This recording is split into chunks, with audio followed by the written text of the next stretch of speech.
Hey guys, it's Ashley from Bookaholics Anonymous, and this is my top 8 favorite books of 2018.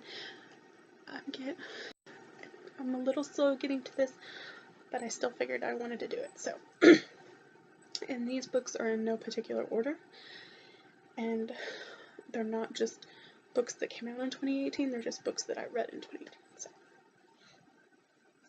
we shall start. The first one that I picked was Sadie by Courtney Summers. I've read a lot of Courtney Summers books and I really enjoy them, but this one I think was probably my favorite out of them, just because of the way it was told. It was like told in like interviews, and they're trying to find Sadie because she kind of disappeared and stuff, and so it's kind of told in interviews from this podcast, and it's just really interesting the way it was told. And the ending, while it was not wrapped up per se, it still was a ending that I enjoyed, because not all stories wrap up nicely. So yeah, if you haven't read this, highly recommend it. And you guys, two of the books on here are going to be by the same author, but they're different. So yeah. So, and if you've watched any of my videos in the past year or so, then you might know who that author is going to be. But I'll hold off. The next one I chose was The Way You Make Me Feel by Maureen Goo. And this is one that I probably would not have picked up on my own had it not been a book that was in a subscription box. But it's a fluffy contemporary, and I loved watching the characters and how they grow. Because it's a girl and then kind of like her enemy who have to work together in her father's food truck, and just watching them grow as characters was really cool. Definitely not a book I would have picked up, but like I said, I really enjoyed it. So, and I think I bought some more of her books too. And I'll do the next two that I don't have. Well, I have physical copies. Or no, wait. The next three. One of them I don't have an actual physical copy, which I need to get a physical copy because I pretty much have all the other author's books.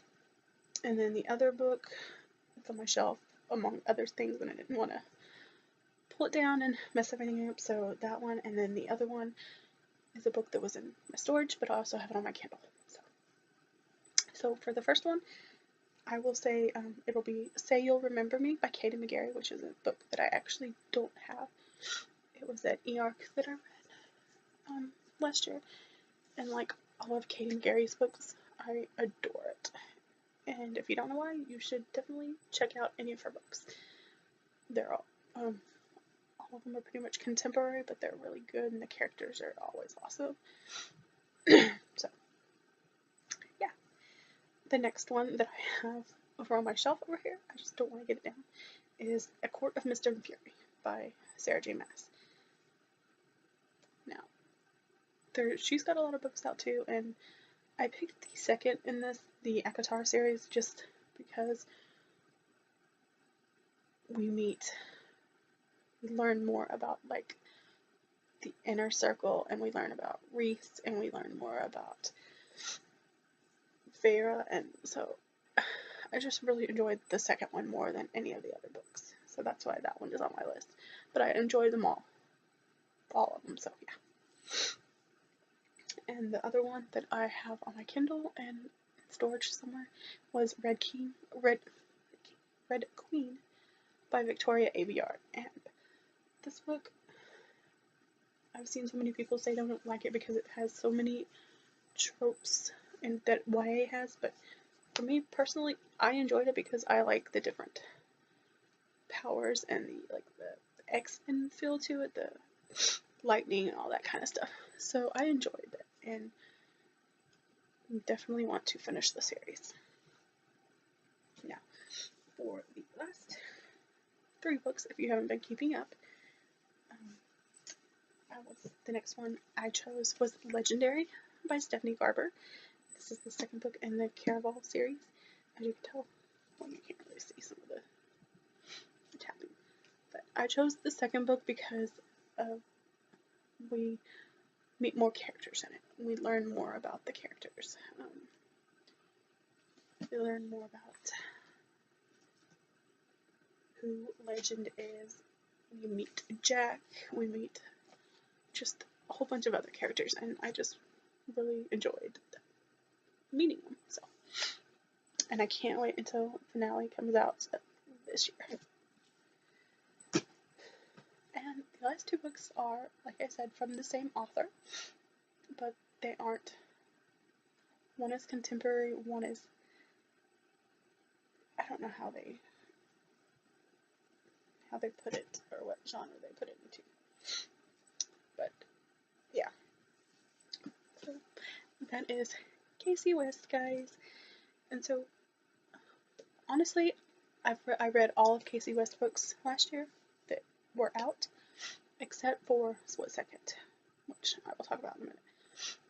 But I think out of all of them, On the Fence was probably my favorite, just because of the relationship, and